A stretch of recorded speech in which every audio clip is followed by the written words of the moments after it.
በጌታ በክርስቶስ ኢየሱስ የተወደዳችሁ ተመልካቾቻችን አድማጮቻችን የጌታ ሰላምና ጸጋ ከእናንተ ጋር ይሁን።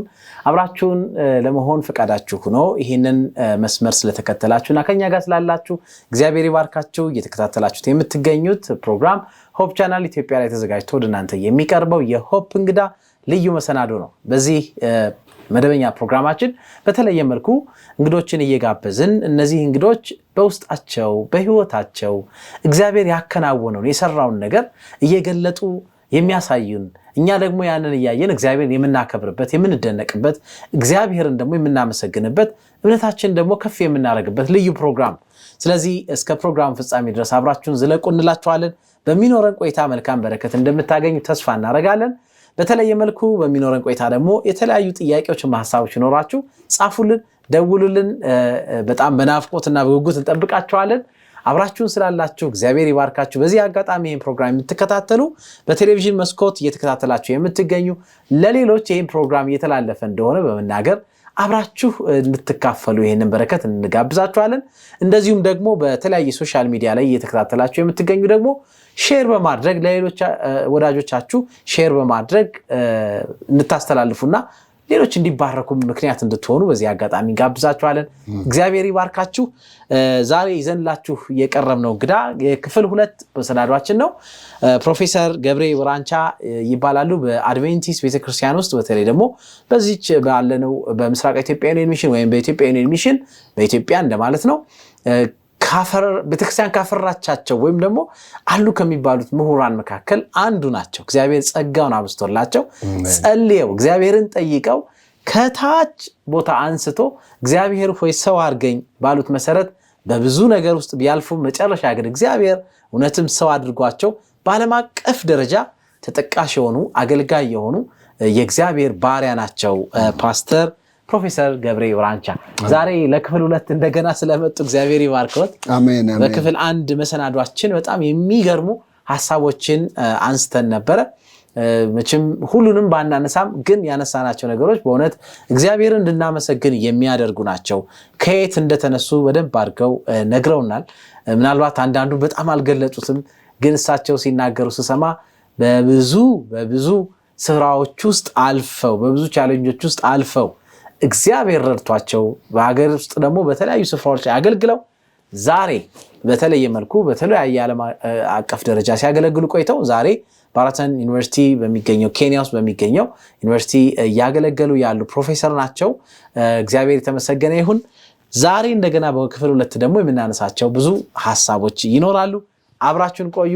እንግዲህ ፓስተር እንኳን ደህና መጡ በድጋሚ። እግዚአብሔር ይመስገን እንኳን ደህና ቆያችሁ። እግዚአብሔር የተመሰገነ ይሁን። እንግዲህ ባለፈው ፕሮግራማችን ላይ ብዙ ሐሳቦችንም አንስተዋል። የጻፏቸው መጽሐፎችንም አንስተናል። ሊታተሙ ያሉ መጽሐፎችንም አንስተን ነበርና ያ ብቻም ሳይሆን እንግዲህ በዚህ በመማር ማስተማሩ ሂደት ውስጥ ወይም ደግሞ ስራ ውስጥ ስላሉ በአካዳሚክ ውስጥ ስላሉ ብዙ ጽሁፎችን ጽፈው አሳትመዋል። በተለያዩ መጽሔቶች ዓለም አቀፍ መጽሔቶች መጽሐፎች ላይ አሳትመዋል።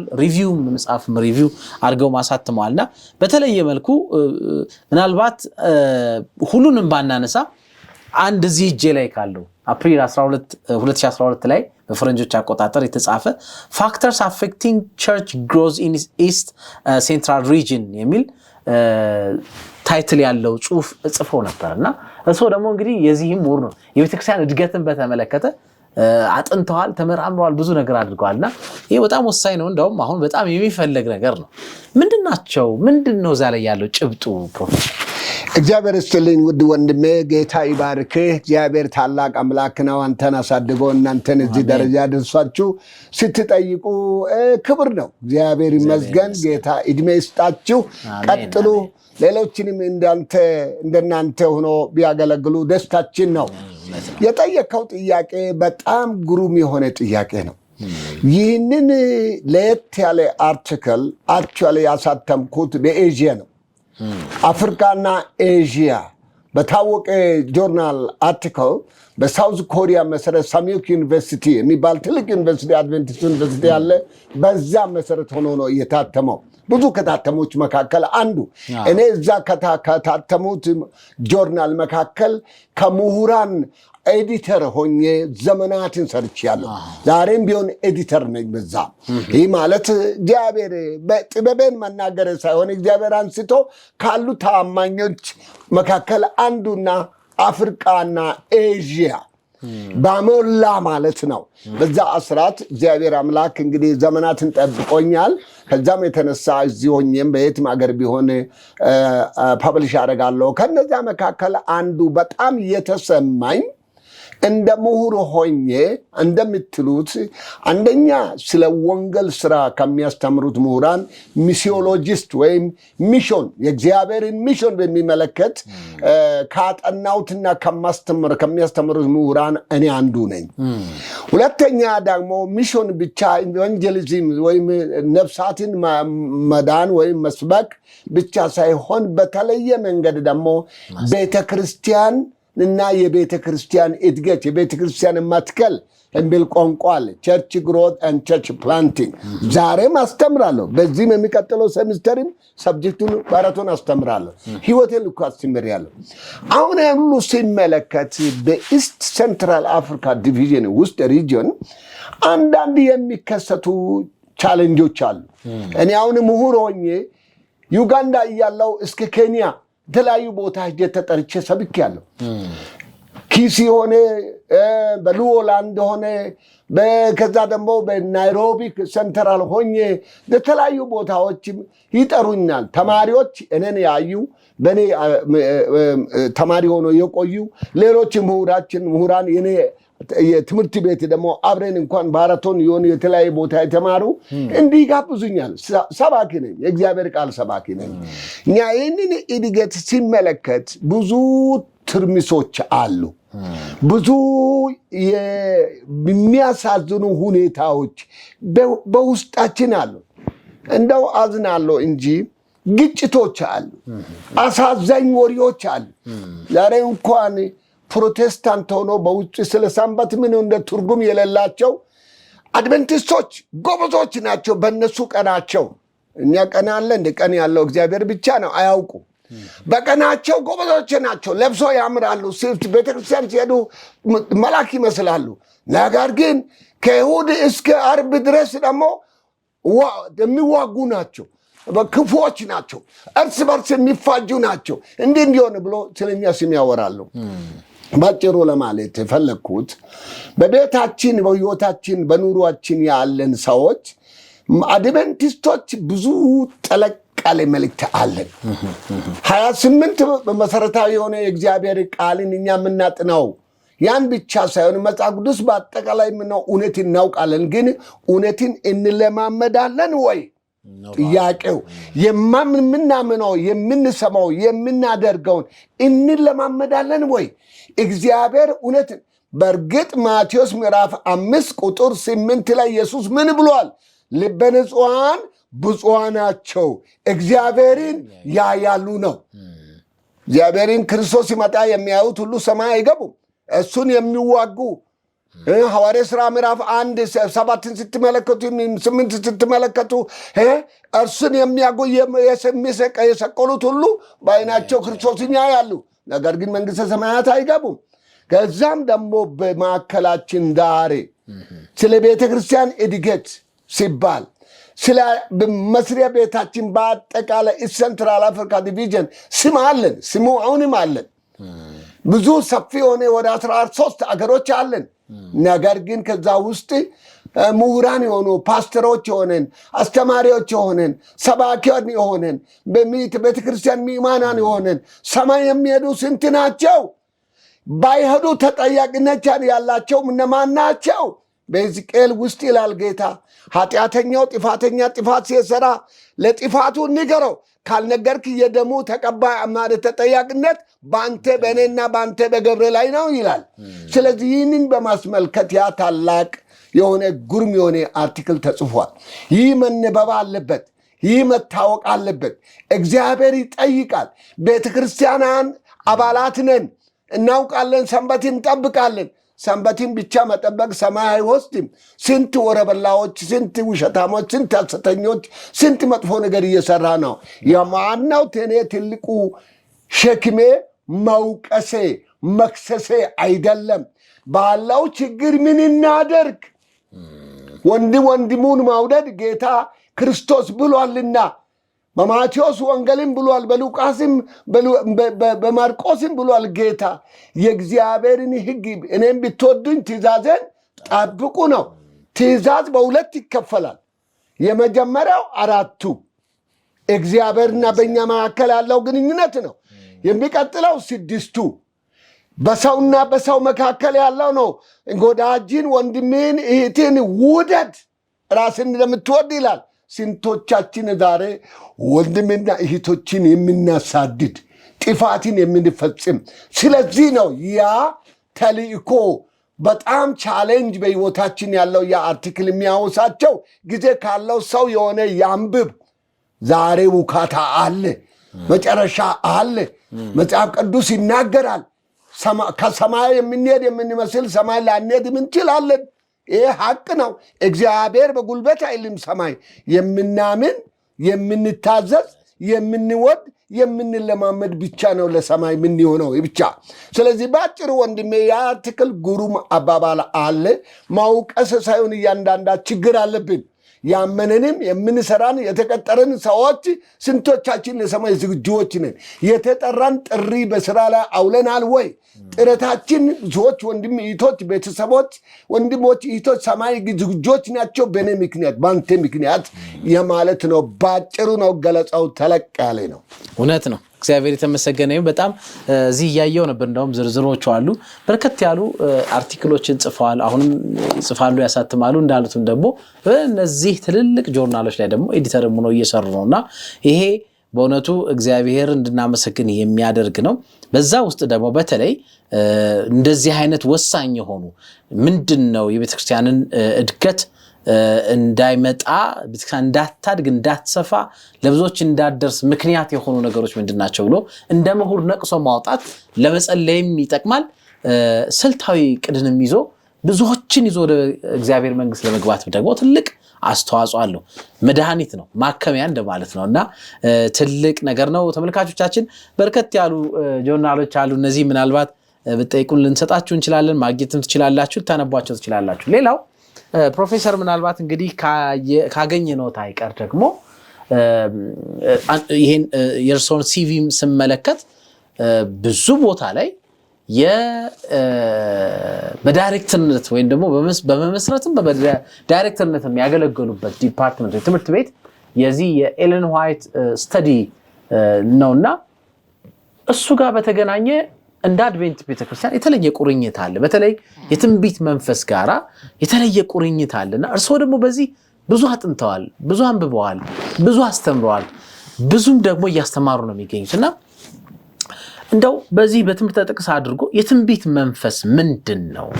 ቤተክርስቲያን ጋራ ያለው ግንኙነት ምንድነው? ከዚህ መጨረሻ ላይ ካለን ዘመን ሰዎች ጋራ ከመጽሐፍ ቅዱስ ጋራ ምንድነው ግንኙነቱ? ምንድነው ይሄ? እግዚአብሔር ይስጥልኝ ውድ ወንድሜ፣ ጥሩ ጥያቄ ጠይቀኸኛል። ጥያቄው የኔም የህይወቴ ሸክም ነው። ሸክም ማለት ጠልቼ ሳይሆን የሚወደው መስዋዕትነትን በህይወቴ ሁሉ የሚካፈለው ነው። እግዚአብሔር ጊዜና እድል ሰጥቶኝ ለዚህ በህይወቴ ሌላ ቀርቶ በጀና ኮንፈረንስ ሌቨል እንኳን ዶክተር ሊዛን ኤጁኬሽን ዳይሬክት ቢጠይቁ በጣም ትወደኛለች። ሁል ጊዜ የኤለን ዋይት አዋቂ ሰው እንደሆንኩ ትገምታለች። በየትም በምሳተፍበት ጊዜ ተሳትፈዋለን። በጀና ኮንፈረንስ በአመት 2 ጊዜ ጀና ኮንፈረንስ 7 ዓመት ሙሉ አቴንድ አድርጌያለሁ እና ያንን ሁሉ በማድረግበት የኤለን ዋይት ስፒሪት ኦፍ ፕሮፌሲ ስብሰባ ከ2000 በፈረንጆች 2 ከዚምባብዌ ሶሉሲ በዚህ ኢስት አፍሪካ ዲቪዥን ልኮኝ መጀመሪያ ጊዜ ከአንድ ታንዛኒያዊ ጋር ተልከን እዛ ታላቅ ስብሰባ ኤለን ስፒሪት ኦፍ ፕሮፌሲ ኤለን ዋይት በታልክ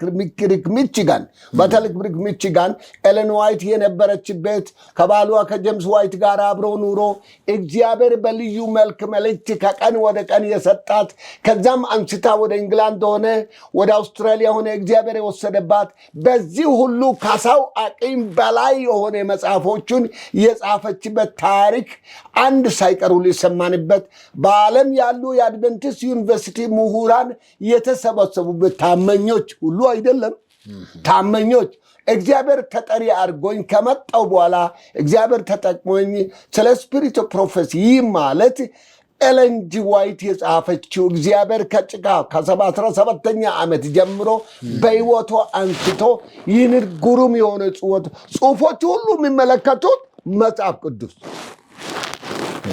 በሕይወቷ ከመሞቷ በፊት ከ80 ዓመት በላይ ኋላ ቆይታ 87 ላይ ልትሞት ስትቀርብ እንኳን ተጠይቃ ያንቺ የተጻፉ መጽሐፎች ብዙ ጽፈሻል ከመቶ በላይ ይህ ከሆነ መጽሐፍሽን ከመጽሐፍ ቅዱስ በላይ እናረግ ወይስ ከመጽሐፍ ቅዱስ የት ነው የምናረገው?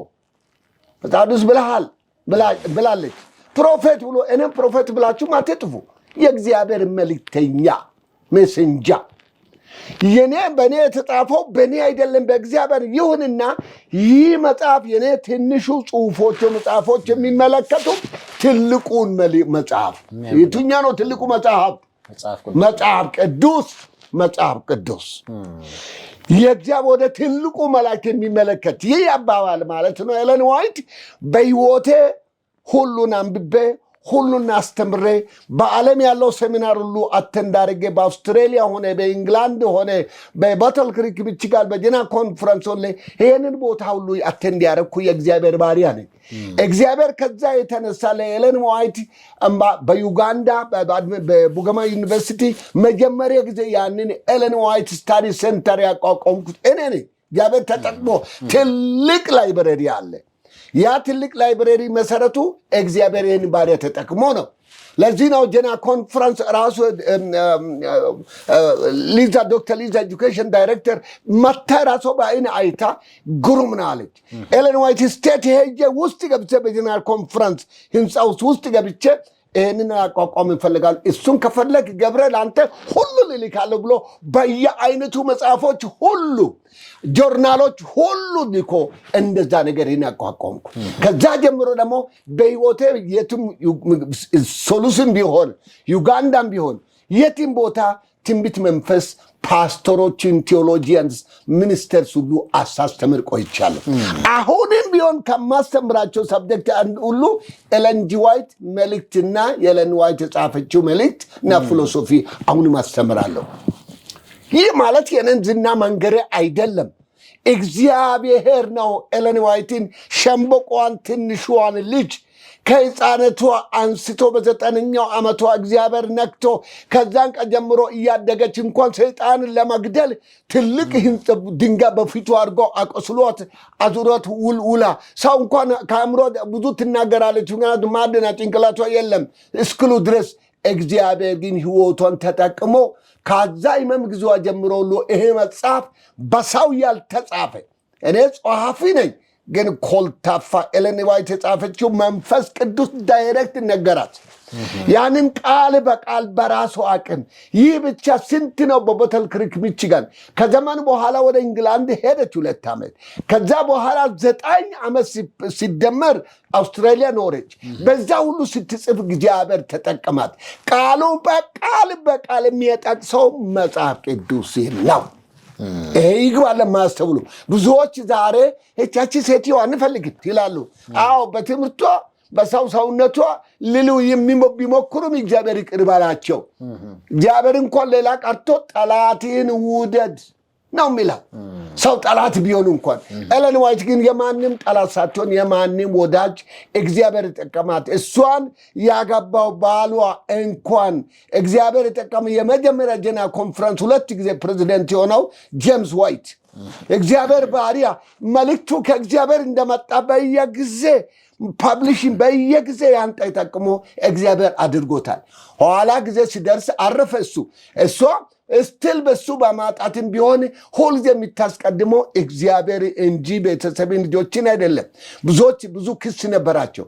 ይሁን እንጂ በዛ ሁሉ እግዚአብሔር መልካምን አድርጎ ስንት ጊዜ አይቻለሁ። ስንት ጊዜ የሚታደርገው እስከነ አልጋ እስከ ወንበሮ ድረስ ስቲል ባተል ክሪሚች ጋር አለ ኤለን ዋይት። ያንን ሁሉ እኔ ያየው ሰው ነኝ። እግዚአብሔር ኃላፊነት ሰጥቶ ነኝ። የኔም በእኔ እንኳን የተባሉ አንዳንዲት ካዋድ የሆኑ አዝናለሁ። የካዲዎች አሉ። ዛሬ አድቨንቲስት ቤተክርስቲያን አባል ነኝ ይላሉ። የእግዚአብሔር ቃል ፓርት and parcel የሆነ እግዚአብሔር ቃል የሰጠው መንፈስ ቅዱስ ራሱ ልክ ዳንኤል እንደተጠቀመ ዳንኤል እንዴት አክት እንዳረገ ራእይ ዮሐንስ እንዴት ሲሆን እንደነበረ ሐዋርያት ሁሉ እንዴት ሲሆኑ እንደነበረ ተመሳሳይ አንዱ አምላክ ኤለን ዋይትን ተጠቅሞ ሁሉ ነገር በስነ ስርዓት ይቀርቶ አእምሮ ቀርቶ ሁሉ ነገር ሳይኮሎጂስቶቹ ጊዜ ወስዶ ሎማሊንዳ ጊዜ ወስዶ መርምሮ ይህ የእግዚአብሔር ድንቅና ተአምርነት ነው እንጂ በሽታ እንዳይደለ ሁሉ ተመርምሯል። የተጻፉት ሁሉ አንድ ንክች እንከን የለም። ሁሉም ከእግዚአብሔር ቃል ጋር የተዛመደ ነው ባጭሩ ማለት ነው። በዚያ የተነሳ ከሃዲዎች አሉ፣ ማያውቁ አሉ። እግዚአብሔር ይላል እንግዲህ በመዝሙረ ዳዊት ቁጥር 14ኛው ላይ ቁጥር 1 ላይ ይላል ሞኞች ናቸው እግዚአብሔርን የለም ይላሉ ከሃዲዎች፣ እግዚአብሔር ይቅር ይበላቸው። ዛሬም ቢሆን ኤለን ዋይትን የሚሳደቡም አሉ፣ ማምኑም አሉ። ማምኑ ማለት ከእግዚአብሔር ሕግጋት ያዕቆብ ምዕራፍ 2 ቁጥር 10 ላይ ምን ይላል? ሕግጋትን ሁሉ ለመጠበቅ ጥረት የሚያደርጉ ግን ከሁሉም አንድ አነስተኛ ትንሿን ብጣሽዋን የሚክዱ የሚበጥሱ የሚሰብሩ ሁሉን ሰበሩ ነው። ስለዚህ እግዚአብሔርን ትንቢት መንፈስ እግዚአብሔር የሰጠው ቤተክርስቲያን በማረጋገጥ ያመንንበት የእውነት ከመጽሐፍ ቅዱስ የማንለይበት ትንቢት መንፈስ የሚንቁ ራሳቸውን ናቁ፣ እግዚአብሔርን ካዱ ነው። በአጠቃላይ እኔ መፍረድ ሳይሆን እግዚአብሔር ይቅር በላቸው፣ እግዚአብሔር ይመልሳቸው ባጭሩ ለማለት ነው መልስ ለመስጠት። እግዚአብሔር ይባርኮት ፕሮፌሰር፣ እጅግ በጣም አመሰግናለሁ። እንግዲህ መነሻው ይሄ ነው። እግዚአብሔር ይችን ቤተክርስቲያን ያስነሳበት ጊዜና ወቅት ምክንያትም አለው እና ለዛ ደግሞ ብርሃን እንዲሆን ወደ ብርሃን እንዲመራን ወደ እነዚህ ብርሃን ወደ ትልቁ ብርሃን እንዲያመጣን የተሰጠ ነው ይሄ ትንቢት መንፈስ የሚል ሐሳብ ነው እንግዲህ ያስቀመጡልን። ለዛ ነው ቤተክርስቲያን ትኩረት ሰጥታ ትልቅ የሪሰርች ሴንተርም ያለው እንደገናም ደግሞ ትምህርት ቤቶች ተከፍተው ብዙዎች እየተማሩ ያለውና ለዚህ ነው ዋናው ጠቀሜታው እንግዲህ አሁን ሰው እንዳሉት ነውና ምናልባት እንግዲህ እዚህ ላይ መጨመር ካስፈለገ አሁንም ግልጽ ለመሆን ብዙዎች ጥያቄ ይኖርባቸው ይሆናል። መጽሐፍ ቅዱስ በቂ አልነበረም ወይ? በዚህ ሰዓት በመጽሐፍ ቅዱስ በቂ አልነበረም ወይ? የትንቢት መንፈስ መኖሩ ምንድነው ጥቅሙ ብለው የሚጠይቁ ሰዎች አሉ።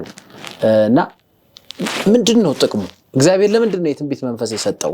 በተለይ በዚህ ዘመን ባጭሩ እንኳን ለማለት የሚፈልገው ጥሩ ሐሳብ ነው። እንደው ጊዜ 4-5 ሰዓት የማይበቃም። ነገር ግን ባጭሩ ወንድሜ ማለት ለሚፈልገው መጽሐፍ ቅዱስ በቂ ነው።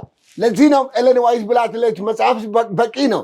ነገር ግን አንድ ሰው ተነስቶ ስለ ክርስቶስ ቢናገር አንተ አጥፊ ነህ መጽሐፍ ቅዱስ ራሱ በቃና አትናገር ይባላል?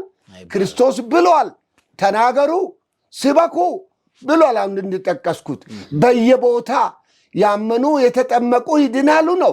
ካልተናገረ ምን ያውቃሉ? ያንን በመሰረት በማድረግ አክቹዋሊ የመጽሐፍ ቅዱስ ማስፋፊያ ነው ስፒሪቱ ፕሮፌሲ ኤለን ዋይት መጽሐፍ። እግዚአብሔር ኤለን ዋይት አምላክ ናል ብለት አናመልክም። ዛሬ ብዙዎች እነዚህ እኛ ማርያምን ትመልካላችሁ ትላላችሁ፣ እናንተም ኤለን ዋይት ታመልካላችሁ የሚሉ አሉ። እግዚአብሔር ይቅር በላቸው። እኛ ኤለን ዋይትን አናመልክም። ኤለን ዋይት ሰው ናት። ኤለን ዋይት ሌላ ቀርቶ ጳውሎስን አናመልክም፣ ዳንኤልን አናመልክም፣ ሐዋርያትን ነቢያትን አናመልክም። እኛ እግዚአብሔርን ብቻ ነው የምናመልከው። የኤለን ዋይት መጽሐፍ ኤለን ዋይት ያለችው ታላቅ አሁን ለምሳሌ ታላቁ ተጋድሎ ስትመለከቱ ጥልቀት ነው፣ በጣም ከባድ ነው። አሁን ዳንኤልና ራእይ መጽሐፍ የሚጠሉ ፕሮቴስታንቶቹ ለተለያዩ በዓለም ሁሉ ያሳለው ዳንኤል የሚባል እኛ እግዚአብሔር ለራሱ ነው የሚናገረው የሚሉ አሉ። እግዚአብሔር ይቅር በላቸው። ነገር ግን ያንን ሁሉ በጥልቀት ምንነት የሚያስረዳ ጉርም የሆነ መንፈስ እግዚአብሔር ኤለን ዋይትን ማይም የሆነችን ድቅተኛዋን ተጠቅሞ በሰው አእምሮ በገብሬ ፕሮፌሰርነት በማንም ፕሮፌሰርነት ሳይኮሎጂ የማይጠቀም ከዛ በላይ የሆኑ ጥልቀት ያለው የመጽሐፍ ቅዱስ ማስረጃ ኤክስፕላኔሽን ኤክስፓንድ አድርጎ እግዚአብሔር ሰጥቷል። ያን ማለት ነው እንጂ የኤለን ዋይት መጽሐፍ ባይኖር ሰማይ አንገባም አይደለም ነው። መጽሐፍ ቅዱስ በቂ ነው። ነገር ግን እግዚአብሔር ለዛ ነው ሂዱ፣ ስበኩ፣ አስተምሯቸው ይላል። እግዚአብሔር ደግሞ ከዛ በላይ ኤለን ዋይት በልዩ መልክ ተጠቅሟት መጽሐፍ ቅዱስ ኤክስፓንድ ለማድረግ ከዛ ኤክስቴንሽን የራራ በተለየ መንገድ ጌታ ተጠቅሟታል ነው እንጂ ኤለን ዋይትን የማያምኑ መጽሐፍ ብቻ የሚያምኑ ሰማይ አይገቡ ማለት ነው። ትልቁ ነገር የስ ኤለን ዋይት ብላል ትንሿ የእሷ ጽሁፎቹ ወደ ትልቁ መጽሐፍ ነው የሚያመለክቱ እንዳለች እንደዛ ነው ለማለት ነው። በጣም አመሰግናለሁ ፕሮፌሰር። እንግዲህ ይህንን ማስተዋል እንድንችል እግዚአብሔር ይርዳን። አሁን ያለንበት ዘመን የፍጻሜ ዘመን ነው። በዚህ የፍጻሜ ዘመን ሰይጣንም በኃይል እየሰራ ነው። ዓለምም ውስብስብነቷ ጨምሯል፣ እርጅናዋ ጨምሯል፣ የሰውም ኮምፕሌክሲቲ በጣም ከፍ ብሏል። በዚህ መካከል ወደዚህ የእውነት ብርሃን ወደ እውነተኛ የእውነት ብርሃን ለመምጣት እግዚአብሔር ለኛ ልክ አንድ ሕፃንን ፈጭተው ምግብ እንደሚሰጠው ልክ እንደዛው ወደዚህ እውነት ብርሃን ወደ ጠነከር ወዳለው ለማምጣት ትንሽ ብርሃን እግዚአብሔር የሰጠን ነው። በዛ ወደዚህ እንድንመጣ ነው። ታርጌቱ ያ ነው፣ የተለየ አይደለም ያሉት ፕሮፌሰር በጣም በጣም የሚገባ ቋንቋ ነው። እንግዲህ እግዚአብሔር ይርዳን ይህን ማስተዋል እንድንችል። በጣም አመሰግናለሁ ፕሮፌሰር። ይህን ያነሳንበት ምክንያት ለዚህ ጥያቄ ምላሽ ለመስጠት እርሶ እንግዲህ በጣም የኖሩበት ነው። ይሄን ተልእኮም ደግሞ እንዳለዎት ሸክም እንደሚሰማዎትም ነግረውናልና የበለጠ ምናልባት በሌላ ጊዜም ይሄን ነገር እናብራራዋለን። ተመልካቾቻችን እግዚአብሔር ስለሰጠን ስለዚህ ብርሃን እጅግ ነው የምናመሰግነው። ፕሮፌሰርንም እጅግ በጣም አድርገን የምናመሰግነው። እግዚአብሔር እንግዲህ ይርዳችሁ። ይሄን ነው የምታስጣጥቁት። ቤተክርስቲያንን በተደጋጋሚ ይሄንን ብዙዎችን ለማስተማር ሙከራ ታደርጋለችና ማስተዋልና ጥበብን እግዚአብሔር ይስጠን። ምናልባት ፕሮፌሰር አሁንም እንግዲህ ቆይታችንን ሰዓታችንን ለመጠቀም ወደፊት ስንሄድ የሚገርመው ቀደም አድርገውም ጠቅሰውታል እርሶ በተለያየ ስፍራ ላይ ሀገር ውስጥ ብቻም ሳይሆን ከሀገር ውጭ በተለይ ኤዥያ አካባቢ እዚህ መካከለኛውና ምስራቅ አፍሪካ በሚባለው ቦታም እንደዚህ እየሄዱ የወንጌል ጥረቶችን ያደርጋሉ። የተለያዩ አውሮፓም ምናልባት አሜሪካም ይለዋል ይመስለኛል ሄደው የወንጌል ጥረቶችን እና ፕሮግራሞችን ያካሂዳሉ። በዚህ መካከል ምናልባት እርሶ ከልምዶ አንፃር እግዚአብሔር የሰራውን ትንሽ ቢያጋሩን ብያስቤ ነው። እቺም አገልግሎት ላይ አንዳንድ ጊዜ ይታያል፣ በረከቱ ይታያል፣ ወዲያው ምላሹም ይታያል። አንዳንዱ ደግሞ ምንም የሌለበት ጊዜ አለ፣ ኋላ የሚያፈራ ማለት ነውና የእርሶ ልምምድ ምን አይነት ነው? ጥሩ ነው። እግዚአብሔር ይባርክ ውድ ወንድሜ። ግሩም ጥያቄ ጠይቀኸኛል። እግዚአብሔርን አመሰግናለሁ። በእርግጥ አገልግሎት የትም ስፍራ በኤዥያ ሀገርም ከና ሐይቁ ከደቡብ እስከ ምስራቅ ምዕራብ ድረስ እግዚአብሔር ባሉ በ10 ዓመታት ጌታ ተጠቅሞኛል። በኤዥያ ሀገር 10 ዓመት ቆይቻለሁ፣ 6 ዓመት ሰርቻለሁ። የቀረውን ዓመት ደግሞ በዋናው በባለስልጣን ማለት በፒኤችዲ ለማጥናት ወደ ስቴት ዩኒቨርሲቲ ሄጃለሁ። እንደገና ደግሞ ከዛም ይሄን ብቻ አይደለም፣ አፍሪካ መቻው ከዚምባብዌ ከሳውዝ አፍሪካ እንኳን ሰብኬያለሁ፣ ሄልደርበርግ ሰብኬያለሁ። በዛ እንደው ከዛ ደግሞ በአጠቃላይ ኢንተርናሽናል ፕሮግራም ተሳታፊ ሆኜም ደግሞ ቢዝነስ ኮንፈረንስ ሄጃለሁ። ከዛም ደግሞ እንግዲህ ዚምባብዌ፣ ዛምቢያ የመሳሰሉ አገሮችን ብዙ ወንጌል ሰብኬያለሁ። ብዙ ጊዜ እግዚአብሔር ተጠቅሞኛል። ወደ ኢስት ሴንትራል አፍሪካ ስትመጣ ጌታ ተጠቅሞኛል። በእውነት ራሴን እንኳን አባዛም በየዓመቱ ሲያንስ አንድ ታላቅ ኢቫንጀሊስት ኤፎርት ወይም ጥረት 15 ቀን ሲያንስ 15 ቀን ነው የማደርገው። ዛሬ ህዝብ እዚህ ጋር ወንጌል ሰብካለሁ ብሎ 4 ቀን 5 ቀን ከማክሰኞ እስከ ቅዳሜ ከይሁድ እስከ ቅዳሜ እንደዛ ሰማለሁ። እንደዚህ ያለ ነገር ልንገር፣ እኔ መጥፎ ነው ብዬ መክሰሴ አይደለም መፍረዴ አይደለም። እንደዛ አድርጌ በሞላ በዩጋንዳ አገር ያልሰበኩበት በኬንያ አገር ያልሰበኩበት አገር የለም። አሁን የትም ቦታ ትራይባል እንኳን ቢጠይቅ ሁሉን በኬንያ አገር ይመልሳለሁ። እንደዛ በየጊዜ ጠርቶ የሚያደርጉበት ያራጎ ተማሪኛው እንኳን ያልሰራውበት እግዚአብሔር በዛ ሁሉ ነፍሳትን ባርኮ ዛሬ በሰበኩበት ሁሉ ትላልቅ ቤተክርስቲያናት ቆሞ ይገኛሉ። አንድ ጊዜ ዝቅተኛ ቁጥር በየ2 ሳምንት ከመጽሐፍ ቅዱስ አንስቼ እስከ ክርስቶስ ምጽአት ድረስ የምሰብከው። ይህ ማለት እያንዳንዱ ደረጃ አለው። እንጨት ላይ ፍራፍሬ ስታገኝ ሳያላችሁ ፍራፍሬውን እንግዲህ ለመልቀም በክንፍ በርን አይደለም የምናገኘው በስሩ ቀስ ብለን ከመሰረቱ አርገን ነው የምንወጣው። በዛ አይነት መጽሐፍ ቅዱስ ስንሰብክ ደግሞ ስነ ስርዓት አለ።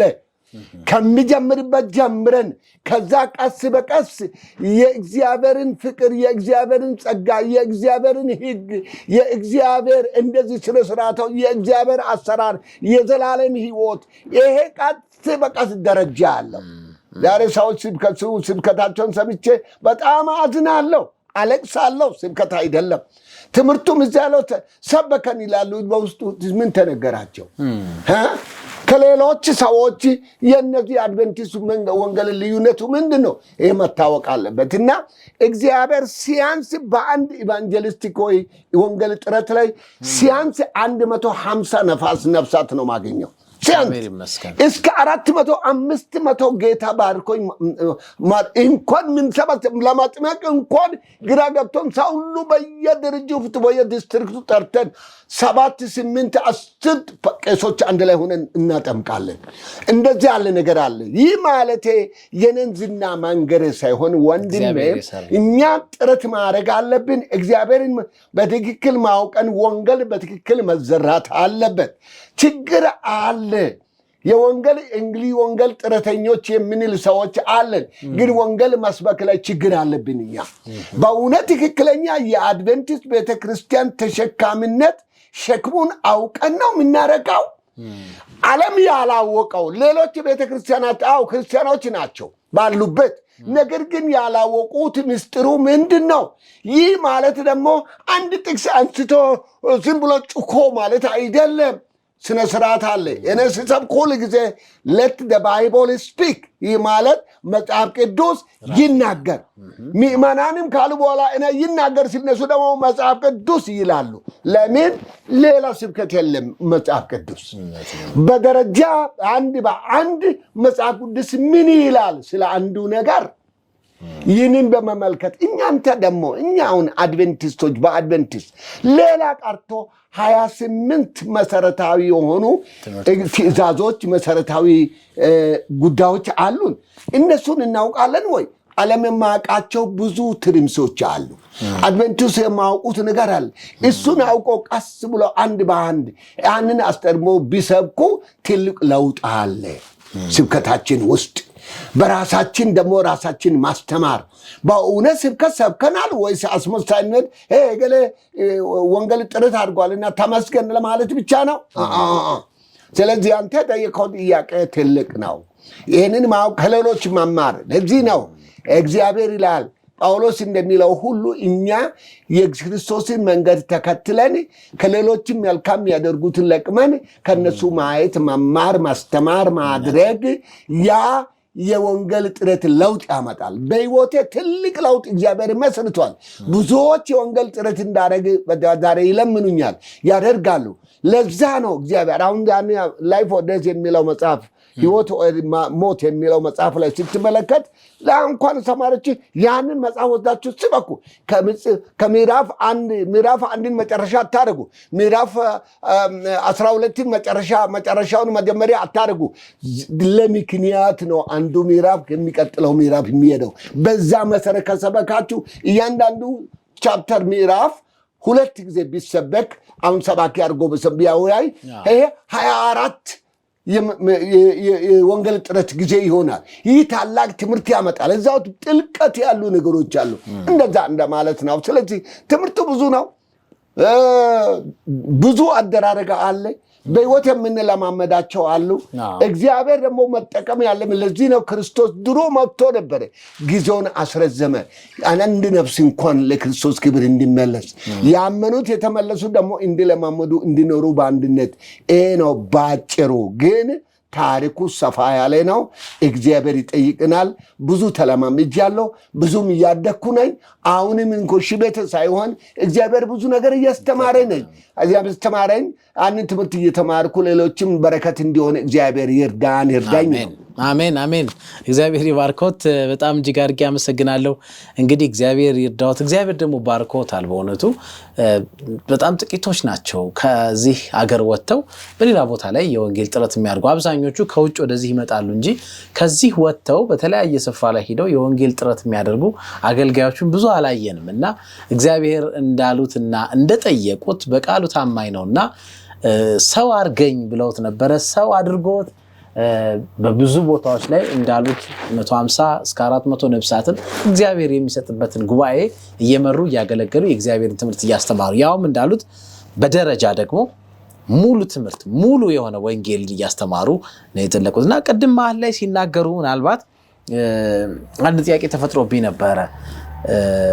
የአድቬንቲስት ቤተክርስቲያን ወንጌል ከሌላው ይለያል። የሚለይ ነገር በምንድን ነው የሚለየው ተብሎ ለሚነሳው ጥያቄ ምላሽ መኖር አለበት ብለው ነበርና ይቺ ቤተክርስቲያን ሰባተኛ ቀን አድቬንት ቤተክርስቲያን በመጨረሻ ዘመን ያለችው መጨረሻዋ ቤተክርስቲያን ናት። የመጨረሻዋ ዘመን እና ከዛ አንፃር እግዚአብሔር የተሰጣት የተለየ መልእክት አለ። በርግጥ ጥሩ ብለሃል። እኔ ባጣይቀን ዘልዬ ይገባ ነበር። እንደው ስርዓት በስርዓት ስለነገርከኝ ስለጠየቀኝ አመሰግናለሁ። በርግጥ እቺ ቤተክርስቲያን ከሌሎች በዓለም ያሉ ቤተክርስቲያናት መልእክት አላቸው፣ የሚድኑም ይኖራሉ። ነገር ግን እቺ ቤተክርስቲያን በዮሐንስ ራእይ በትክክል ተነግሯል። የቅሬታዋ ቤተክርስቲያን የሶስቱ መልአክ መልእክቶችን አንደኛው፣ ሁለተኛው፣ ሶስተኛው ሲታነቡ እግዚአብሔር አዋቂው አምላክ የቅሬታዋን ቤተክርስቲያን ስም ጠርቶ በመጨረሻ ዘመን መስጠት ያለባት ይሄ ነው የሚለው መልእክቶቹ በርግጥ የእግዚአብሔርን ሕግ የሚጠብቁ የሚታዘዙ ክርስቶስንም እምነት ጥብቅ አድርጎ የሚታዘዙ የሚራመዱ ይህንን ማድረግ ነው ቅሬታዋ ቤተክርስቲያን። በርግጥ በጣም አዝናለሁ፣ ያለማስተዋል አለ። ቅሬታዋ ቤተክርስቲያን ይህ ቅሬታዋ ቤተክርስቲያን ማለት ሚመናን ሁሉም ቅዱሳን ናቸው ማለት ኃላፊነትን ጌታ ሰጥቶ ኃላፊነትን ተወተን ለማያውቁት እንዲያውቁ ማንን ክርስቶስ ኢየሱስን ምን እንዳደረገ እግዚአብሔር አብን መንፈስ ቅዱስን ይህ ትሪኒቲ የእግዚአብሔር አምላክ ራሱ የሚያደርገውን ታላቁ ተልእኮ የተሰጠንን ይህች ቤተክርስቲያን በመጨረሻ ደረጃ ላይ ወደደች፣ ጠላት። ስደት እየመጣ ነው፣ ችግር እየመጣ ነው፣ ብሶት እየመጣ ነው፣ ብዙ ችግሮችና ውጣ ውረዶች እየመጡ ናቸው። ነገር ግን አንፈራም፣ ክርስቶስ ብሏልና አትፍሩ። ቆሙ ለእውነት፣ እውነት አርነት ያወጣቸዋል እንደተባለ ይህ በቅሬታዋ ቤተክርስቲያን በመጨረሻ ደረጃ ብዙዎች ክርስቲያኖች ነን ክርስቲያኖች ይላሉ። ነገር ግን ሕግ በጣሾች፣ ሕግ የሚጠሱ ዝሙት ቢሆን አናደርግም፣ እንዲህ ቢሆን አናደርግም ይላሉ። ነገር ግን እያወቁ ራሳቸውን አንድነትን ጠርቶ በዓለም ዳር ጥያቄ ብጠይቅ በታወቀ ትምህርት የምንማረው አለ። ይህ ማለት ዛሬ የዓለም ክርስቲያኖች አንድነት የሚባል አለ። የዓለም ክርስቲያኖች አንድነት ይሄ እንግዲህ ኢሹ አሁን ትምህርት ከማስተምረው ምሁራን እኔ አንዱ ነኝ እንደዛ ዓለም። ነገር ግን ኦንሊ አንዷ ትምህርት ቤት ትምህርት የምታደርገው ትምህርቱን ያንን አንድነት የሚባለው ግን የምትተባበር አንድ ቤተክርስቲያን ናት። የማትተባበር በፓብሊክ ተደርጎ በጋዜጣ ላይ እንኳን ይህን ለምንድን ነው ይቺ ቤተክርስቲያን የማትታዘዘው ሰባተኛ ቀን አድቬንቲስት ብሎ ወቀሳ አለ። ማን ወቅስበት? እኛ ከሌሎች ጻድቃንን ብለን አይደለም፣ ሌሎች ውሸታሞው እየተሳደበን አይደለም። እግዚአብሔር ነው። እግዚአብሔር ይላል እውነት። ይህንን እውነት ፈለግ ያንንም ሳንበጥስ ቀኝ ግራ ሳንል መጠበቅ እንዳለብን። ለምሳሌ ሰንበት በሰማይ በምድር የእግዚአብሔር ነው። ይህንን የእግዚአብሔር ሰንበት ሳይጠብቁ ችላ የሚሉ ስንት ቤተ ክርስቲያናት አሉ። ሰማይ ይገባሉ ወይ? እኔ ፈራጅ አይደለም፣ እኛ ፈራጅ አይደለም።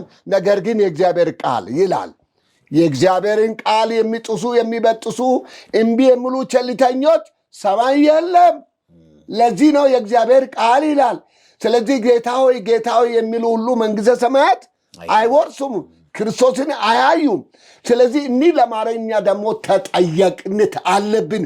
እውነትን የምጥኝ ብለት ቀኝና ግራ ሳንል ነጭና ጥቁር ሳልን ቃዩ ነጭ ራይት ወይም እውነት ውሸት ብለን ያንን ለዓለም መናገር ተጠያቂነት የዚች ቤተክርስቲያን ተጠሪነት በዛ ተመሰረተ ብዙ ትምህርትም ያስተምራው መጻዱስ ነው። መጻዱስ የሚለው ደግሞ ይነረክ ጥሩ ጌታ ይባርክ፣ ይነረክ ጥሩ ጌታ ይባርክ። ይህንን ግን አላደረግሽም፣ ደህንነት የለም እየፈረደን ሳይሆን መጽሐፍ ቅዱስ ይላል። ምንድነው መጽሐፍ ቅዱስ የሚለው ብለን ሌሎችን ማስተማር ተጠያቂነት አለብን ነው።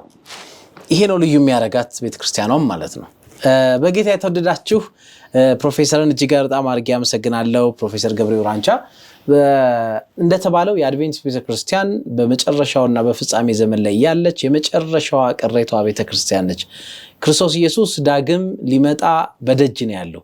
ሁሉ ነገር አልቋል። ይህችን ቤተክርስቲያን ደግሞ በተለየ መልኩ እግዚአብሔር የተለየ መልእክት ደግሞ አስታጥቋታል።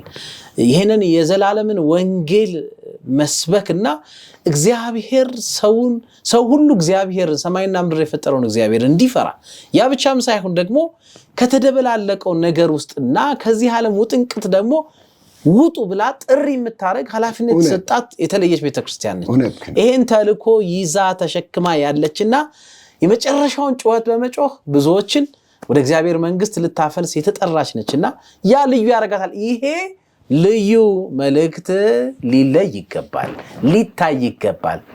ስሜትን የሚኮረኩር የሚያስደስት ምድርን መልካም የሚያረግ በተስፋ ብቻ የተሞላ በሚል የሚሰበክ አይደለም። ልዩ መልእክት አላት የሚል ነገር ነው ፕሮፌሰር ተናገሩትና እግዚአብሔር የተመሰገነ ይሁን። ይሄንን ማስተዋል እንድንችል እግዚአብሔር ፕሮፌሰር በጣም ነው የማመሰግነው።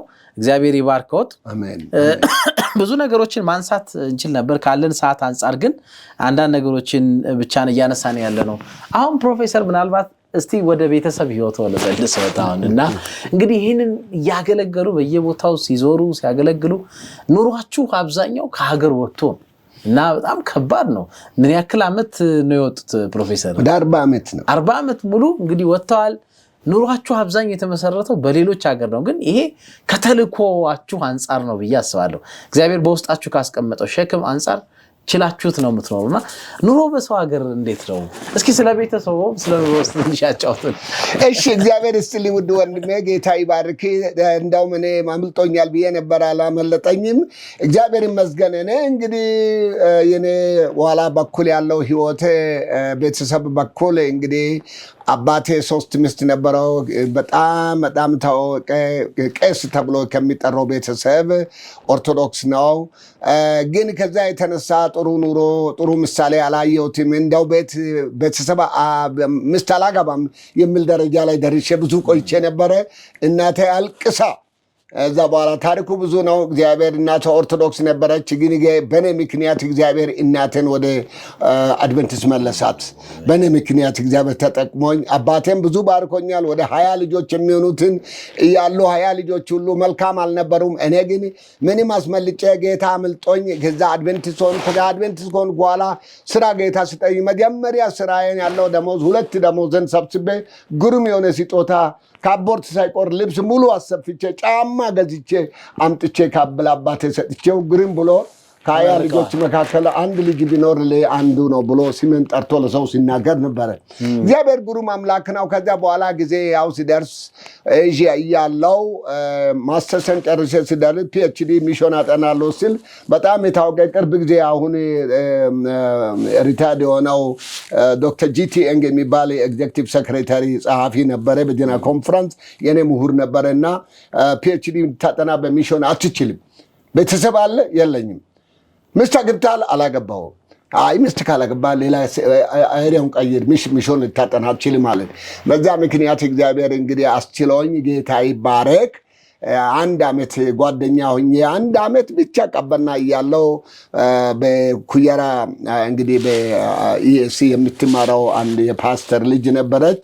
ፓስተር እንግዲህ የታወቁ ሰዓት ነበሩና ማሴቦ ጨነቃ የሚባሉ ፓስተር ነበሩ። ወደ ዳውሮ ከዛ ነበረች። ከዛ በኋላ እንግዲህ አንድ ጊዜ ጓደኛ ሰው ነግሮኝ እስቲ ጥሩ ክርስቲያናትና ለምን አትጠይቃትም አሉ። እናቴም ስለምታለቅስ ሰው ሰይማለሁ ብዬ አንድ በኋላ ተስማማን። በኋላ ለቀቅሁት። ኩያራ ሄድኩ ማለት ባረቶን መጣው። ከባረቶን በኋላ ትንሽ ቆይቴ ወደ ኤዥያ ሄድኩት። የሚገርማችሁ 10 ዓመት በኋላ ጓደኛው ነበረች። አሁንም ትምህርት ነፉ ከሰረኩት ያን ፒኤችዲ ማጥናት ሚሽን አትችልም ስለተባልኩ ኋላ ፓስታ ገኘውንና ሉቃስ አደን ዩኒየን ላይ ጠርቼ እስኪ ታደለች እንዳለ ጠይቆ ፈቃደኛ ከሆነ እንዲህ ነውና ጓደኞች እንደውም ካናዳ የነበሩ ለምን አታገባም በኬጂ አታግባ ኢትዮጵያ አግባ ሲሉኝ ከዛ በእግዚአብሔር ኃይል እኔ እንግዲህ መሻቴ ነው ከሆነ ይፈቀድ ብዬ ወዲያኑ እንደ ፓስተር አገኘውና ፓስተር ሉቃስ አደ ፕሮሰስ አድርጎ ከዛ መጣች። ሰርጋችን አበበለን ትሶ ነበረ እዛው በትምህርት ቤቱ ወላጆች እዛ ተጋባን። እግዚአብሔር ይመስገን በጣም በጉርሞ ሆነ ነገር ሁኔታ ነው ተጋባነው።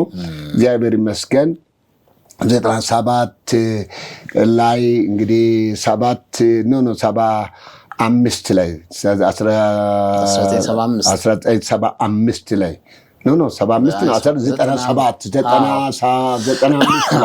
1995 ላይ በዛ አያስ ጥሩ ጋብቻ ዩኒቨርሲቲ ራሳቸው ችለ ሁሉ ነገር አድርገው 1000 ሚሽነሪ ሙቭመንት ራሳቸው አድርገው ጉሩም የሆነ ጋብቻ ሆነ።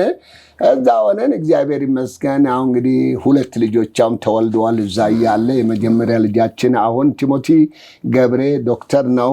ባብኮክ ዩኒቨርሲቲ ናይጄሪያ ተምሯል። ከዛ በኋላም ደግሞ አሁን መጥተው ስፔሻላይዝ ለማድረግ ተወዳድሮ በአፍሪካ ደረጃ አሸንፎ ዩኒየኑ ዲቪዥኑ እንደዛ አንካሬጅ አድርጎት ወደ ማላዊ ሄደዋል። አሁን 5 ዓመት ስፔሻሊቲው የቀዶ ጥገና የቦን ስፔሻሊስት መሆን ሄደዋል። የመጀመሪያ ልጃችን ቲሞቲ ገብሬ፣ ሁለተኛው ልጃችን ሚሻኤል ገብሬ ሶፍትዌር ኢንጂኒየር ነው። ፓይሎት ሊሆን ነበረ። ፓይሎቲንግ በሰንበት ላይ ችግር ስለተፈጠረ እንግዲህ አሁን ማስተርሱን ፒኤችዲ ሶፍትዌር ኢንጂኒየር እያጠና ነው። ለዩኒቨርሲቲም ስራ በጣም ይጠቀሙታል እሱን። እዛ ነው እንደዚህ ነው ቤተሰብ። ወላቤቴ በጣም ግሩም እግዚአብሔር የምትወድ ታደለች ማሰቦ ባለቤቴ ናት። ምሁር ናት። አሁን ባለበት የትም ዩኒቨርሲቲ ያው ናት። 2 ማስተርስ አላት። ሶፍትዌር ማለት ፐብሊክ ሄልዝ እና ኤጁኬሽን ከመጀመር ጀምራ ነው። በጣም ጎበዝ ነው። ፒኤችዲ የጨረሰች ናት። እንግዲህ አሜሪካን ሀገር ኦንላይን የተማረች ናት። ጎበዝ ናት። እግዚአብሔር ይመስገን። ጌታ ባርኮናል። እሷ አገልጋይ ናት። ስለ ፐብሊክ ሄልዝ ጤና ኒውትሪሽኒስት ናት። ከዛ ሁሉ የቲም ሀገር ኢቫንጀሊስት ኤፎርት ሲሰብክ እሷ ደግሞ በጤና ታስተምራቸዋለች። እና ቤተሰብ አብራችሁ ነው እየዞራችሁ ታገለግሉ? አብረን ነው የቲም ቦታ ታገለግላለች እሷ። ስለ ጤና ስለ ቤተሰብ በተለይም ስለ ጤና በሚመለከት ፐብሊክ ሄልዝ ስለ እንደ ጤና ጥበቃ ሁሉ ናቹራል ሬሜዲ አካባቢ ሁሉ በጣም ግሩም ናት። ታስተምራለች። እኔ እንግዲህ ሰብካለሁ የቲም ሀገር በሄደን ጊዜ ሁሌ ነው ጌታ ይጠብቃል። ከ100 በላይ አሁን ቋሚ የታወቁ ቤተክርስቲያናት የቲም ቦታ አሉ። እግዚአብሔር ታላቅ አምላክ ነው። ድንቅ አድርጎናል። ቤተሰባችን ጌታ ይባረክ። ልጆቻችን ግሩም ቲሞቲ የታወቀ ዘማሪ ሶሎ ዘማሪ ነው። ከዛም ደግሞ ሙዚቃ ይጫወታል። ሚሻኤል ሁለተኛ ልጃችን የታወቀ ኦርጋኒስት ፒያኒስት ነው። በጣም የታወቀ ነው። ሌላ መሳሪያ ይጫወታሉ። በዛ ቦታ በጣም ያገለግላሉ። እና ሚሻኤል ቲሞቲ የመጀመሪያ ደግሞ የታወቀ ሰባኪም ነው። ግሩም ሰባኪ ነው። እግዚአብሔር ይመስገን። ክብር ለእግዚአብሔር ይሁን። ቤተሰብ አንጻር በዚህ የተነሳ እግዚአብሔር ባርኮናል። ይህ ብቻ ሳይሆን ቤተሰቦቻችን በሕይወት ያሉ በእናቴ አሁን 5 ወንዶች አሉ። 5ን አድቬንቲስት ሆኑ። ከዛ እንደዛ ጌታ ባርኮናል። ክብር ለእግዚአብሔር ይሁን። አሁንም ቢሆን ለሌሎች እየጸለየ ነው፣ እየታገለን በዚህ ያለን እየሞከረን ነውና ክብር ለእግዚአብሔርን። ቤተሰብ ኑሮ በጣም እግዚአብሔር ይመስገን። ጌታ እያገለገለን መልካም ምሳሌ ለመሆን ጥረት እያደረገን ነው በጌታ ኃይል።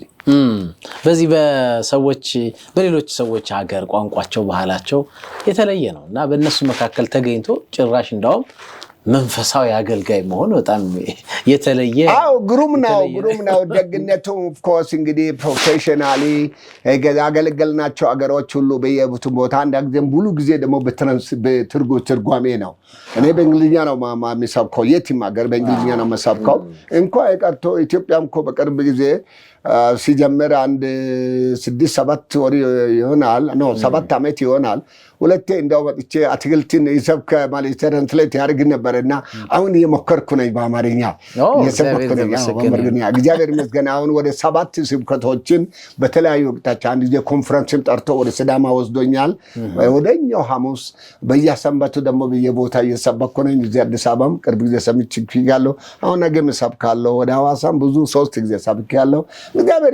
እየጠቀመኝ ነው እግዚአብሔር ይመስገን ለማኑ ችግሮችም ለማስታረቅ በዚህ ሽኩቻዎች በየቦታ አሉ ስብሰፍራዎች ቤተክርስቲያናች አንዳንድ ነገሮች አሉ እግዚአብሔር ተጠቅሞኝ በልክ አንድ በማስመሰል አንዳንድ አስፈላጊ የሆኑ ስብከቶችን መልእክቶችን ከእግዚአብሔር ያቀርብኩ ነው እግዚአብሔር የተመሰገነ ይሁን በጣም ደስ ይላል እንግዲህ እግዚአብሔር ይርዳችሁ መቼም በጣም ትልቅ አገልግሎት ነው ይዛችሁ እንግዲህ ያላችሁት እናንተ እንደ ቤተሰብ ደግሞ እግዚአብሔር ቤታችሁን ባርኳል አሁንም በረከቱን ይቀጥል እግዚአብሔር ብዬ እንደ ቻና እንደ ዝግጅት ክፍልም እመኛለሁ ፓስተር እንግዲህ ምናልባት ወደ ማጠቃለያው ስናመጣ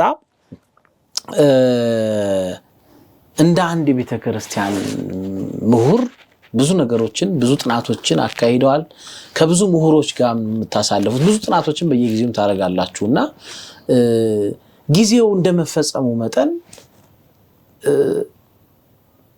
ይሄንን የወንጌል ብርሃን የሚቀበሉ ሰዎች ከትናንት ይልቅ ዛሬ እየቀነሱ እንደውም ያሉትን በጎን እየወጡ ያለበት ሁኔታ አለና ይሄንን እንዴት ነው ያያችሁት ምን መልእክት አለዎት ከዚህ አንፃር በርግጥ ግሩም ነው ወንድሜ ይሄ ግሩም ጥያቄ ነው ጠየቅከው በእውነት ይሄ በለቅሶ ደረጃ የሚያደርሰን ትልቅ ጥያቄ ነው ነገር ግን አዲስ አይደለም ይሄ ትንቢት መፈጸሚያ ነው ትንቢት እየተፈጸመ ነው መጨረሻ ጊዜ የመጣ ነው ሰው ጌታን የሚክድበት ዘመን ሰውን ሰይጣን ኢንቴንሽናሊ ገብቶ ሰነፍ የሚያደርግበት ዘመን የመጣ ነው ሰው እውነትን ጥለው ውሸትን ዛሬ ገንዘብ ንብረት ሀብት ወገንነት በዚህ ብዙ ውጥንቅጥ አለ ሹከቻ ጥላቻ ብዙ አለ በአጠቃላይ አንተ ጠየቀው ጥያቄ በትንቢት መንፈስ ውስጥ አለ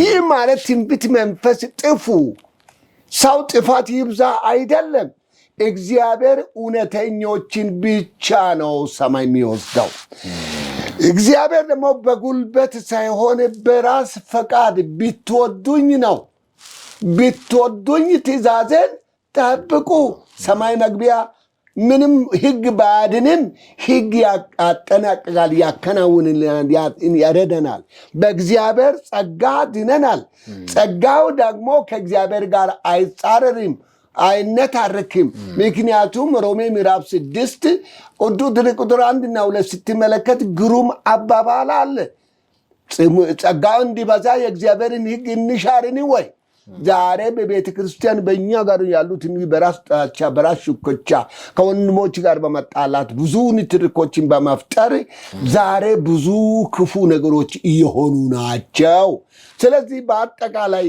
እኛ የምንለው ይሄ ነገር ቢኖር መጨረሻው መጥቷል ህዝቡ እየካደ ነው ከእግዚአብሔር እየራቀ ነው እውነትን ያውቃሉ ይላል እንጂ ከእውነት እየራቁ ናቸውና ኃላፊነት አለብን እኛ ይህ ዘመኑ ነው ሳናንቀላፋ የእግዚአብሔርን ወንጌል ወደዱ ጠለ መስበክ አለብን ጊዜው እያለቀ ነው ክርስቶስ እየመጣ ነው ትንቢት ተፈጽሟል ይህ ጠላት የሚያደርገውን ደባ ችላ ብሎ እግዚአብሔርን በመቀበል እግዚአብሔርን በመከተል እውነትናና ወንድሞችን በመውደድ እዚህ ነው ክርስቶስን ብላ በመጨረሻ ጊዜ ወንድሜን ውደድ ከዛም ቀርቶ ጠላትን ውደድ ብሏል ሰይጣንን መውደድ አይደለም ሰይጣንን አንውደድ ሰይጣን ነው ነገር ግን እነዛ እርስ በርስ የሚጣሉትን ትተው እርስ በርስ ተዋዶ በሚገባውን ይህን ነገር መልካም ማድረግ ወንጌል በትክክል መሰበክ እንዳለበት ዘመኑ መጨረሻ እንደደረሰ ተውቅ ነው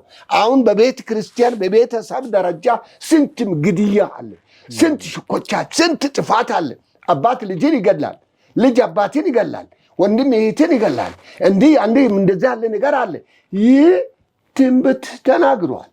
ይሁን እንጂ ለምን ትንቢት በአንተ ይፈጸማል በክፉ ዘንድ? ያንን እውነት ብለን ጸልዩ ሳታክቱ ሳታቋርጡ ይላል እግዚአብሔር ቃል። ቃልን ይወቁ። ዛሬ መጽሐፍ ቅዱስ ተሸከመን ብሎ መጽሐፍ ቅዱስ ጠልቶ መጽሐፍ ቅዱስ አልሰማም ብሎ